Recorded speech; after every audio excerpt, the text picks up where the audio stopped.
Hello and welcome along to a special Copa del Rey edition of the match as Real Madrid begin their campaign in the competition on Wednesday evening. Los Blancos travelling to Segunda B side Alcoyano, looking to take the first steps on the road to regaining the trophy they won in 2011. With me, as ever, to look ahead to the match is Tim Stannard. Tim, welcome along. Nice to be here. Now, the competition does have its faults, but there is something still quite special about it. Well, that's it. Every year I do rant and rave about how it could be a fantastic competition up there with the FA Cup, but it does need some rejigging. It needs to be an open draw where any team can play each other, and it needs to be one leg. So Real Madrid travelling to Alcoyano, as we know, or Barcelona travelling to Alves has an element of danger.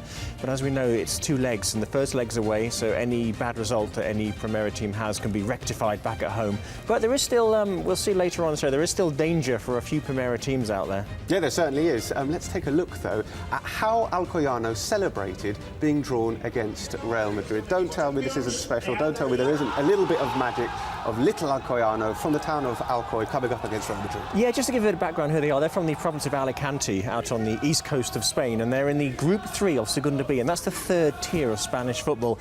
Hasn't got the strength of League One, which should be the equivalent in England. So yes, you've got some pretty decent teams in there, some pretty big sides. It's almost part-time football, not quite. So you're looking at stadiums of 3,000-4,000, and these are journeyman players, you could say, those who maybe have been in the fringes of the top teams but never quite made it. It's not saying they're not bad. And Alcoyano, they're not quite the minnows. They were in the second division last season. That was perhaps the best moment in their history.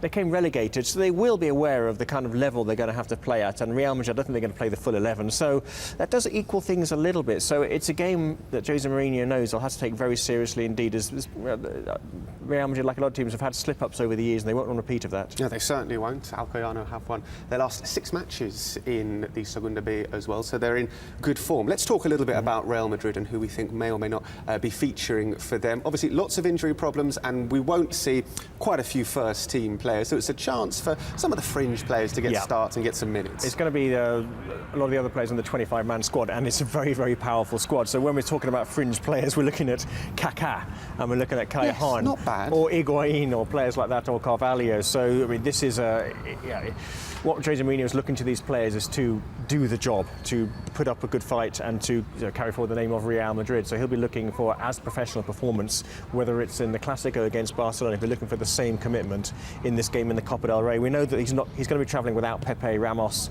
Ronaldo, Ozil, and Xabi Alonso. So those players who deserve a rest. If you think about the amount of top matches they've had, especially in those World Cup qualifiers, of course, and in the Champions League. So it's still a pretty tasty lineup he's got to choose from, so we always hazard a guess, but you never quite know.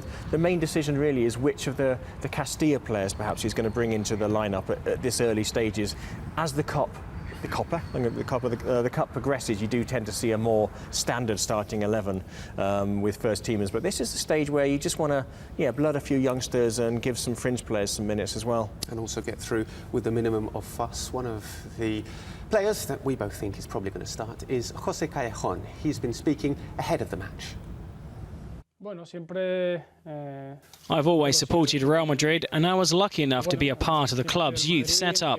I returned to the club following a spell away, but I've never hid my love for the Real Madrid shirt, and I will always give my all for this club. I want to help the team in whatever way possible. Scoring goals is always helpful, but my main aim is to do my best whenever the manager picks me to play.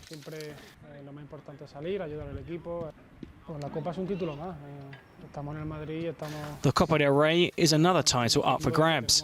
At Real Madrid, we're obliged to set out to win every title we take part in. The teams playing in the Liga have an advantage over the lower league sides, but we've seen in the past how these teams can cause bigger teams several problems. Let the best team win. We want to win in Alcoy. It doesn't matter if it's just by 1 goal. They'll be up for the clash, but we're Real Madrid, and we have to try and win at each and every stadium we play at. Jose Callejon speaking there. Let's take a look then at who we think is going to start for Real Madrid in Alcoy against Alcoyano on Wednesday evening. And Jose Callejon is going to be one of those players in the starting lineup. It's the kind of game that we often see players like Callejon coming in. It's tailor-made for him. Just a quick word on him. He's a fantastic, perfect squad player. He knows he's maybe not at the standard for the first 11, but he can do a fantastic job when he does play. So he'll be one of the most experienced ones there. Higuain, I'm still not sure about. He might field Morata of the Castilla side. It's also actually part of the first team squad. Again, Di Maria maybe needs some minutes, so he'll be playing in his Argentina role, you could say.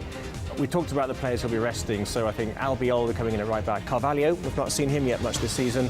Nacho and Casado, the two Castilla players, but it's anyone's guess in this one.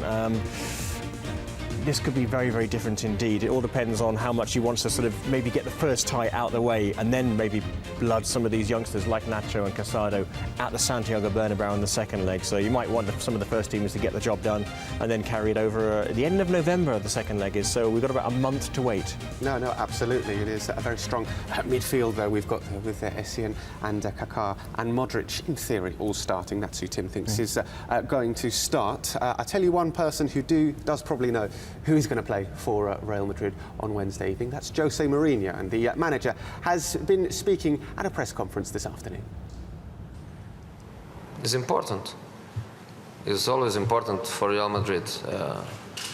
Every competition is important, more than every competition, every match. We go to Alcoy, a place without top football for a long time, without Real Madrid for a long time. We have to respect that. We have to respect that. We have to go there and give the people what the people want. The respect, the quality, the players. I cannot take all of them, but I take a team full of first-line players. So first of all, give respect to Alcoy and give respect to the competition.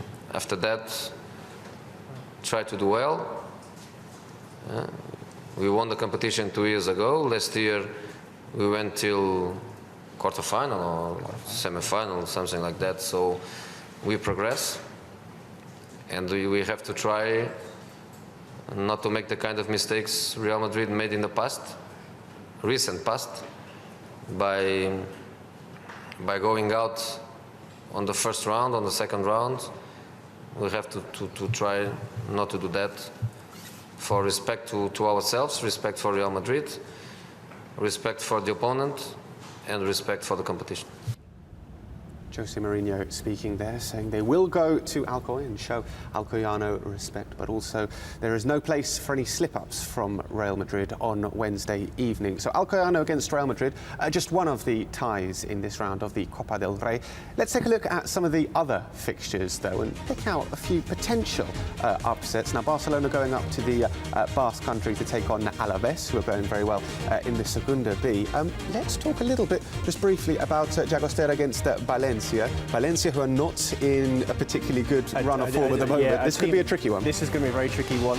What the Copa del Rey can do is can accelerate managers who are in trouble, or accelerate the firing of managers in trouble. At this stage last season, there was a bit of a cull over Christmas when the second round took place, or the second leg of the first round, and we saw the exit of the managers of Villarreal, Zaragoza, Atletico Madrid famously, who then put in Diego Simeone. And Maurizio Pellegrino is going to be very nervous indeed. In awful form in the league. They've only got 1 point away from home in 5 league games, so they're going to hate this. It's an artificial pitch, it's about 10 metres smaller, so that's a potential shock.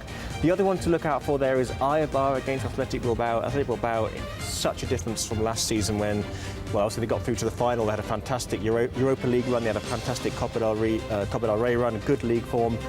Everything's gone horribly wrong for them, so that could be another shock. Of course, they can rectify things in the second leg at home, but if they lose by 2-3 goals, it's very hard to do that. Certainly could be a very tasty Basque derby, that one, Eibar against Athletic Bilbao. That's all we've got time for on this special Copa del Rey edition of the match. Don't forget Alcoyano against Real Madrid, kicking off 10 p.m. Wednesday evening Spanish time. But from Tim and myself, it's adios.